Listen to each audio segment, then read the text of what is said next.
Ako po si Nerissa Rediga from San Pedro, Laguna. Nagkaroon ako ng H-mole or Kiawa na tinatawag nila.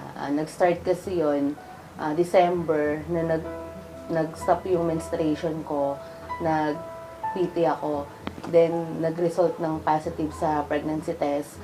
Tapos bandang February, namumutla na ako, nagbibilid ako, nagpa-check up ako kasama yung tito ko. Yung sabi ng OB sa akin, i-ultrasound ako kasi wala daw heartbeat ng baby na naririnig sa tiyan ko. Then, ino-offer niya sa akin na magpa-raspa ako and chemotherapy.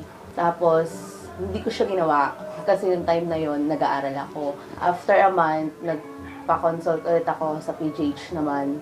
Pagka-check up sa akin, hindi na ako pinauwi. In-admit ako diretso. Tapos after 30 hours, tinanggal na nga yung sa akin H-mole. Then nagstay ako doon ng 5 days. Tapos gusto mangyari ng doctor another 5 days para sa chemotherapy. Ayaw namin ng chemo.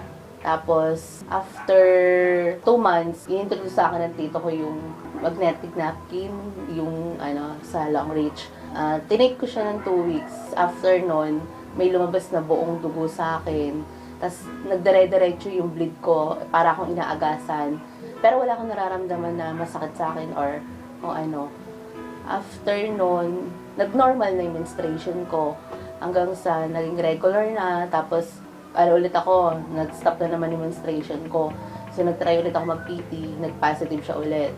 Then nung nagpa-check up ako, hindi na siya H-mole, baby na siya.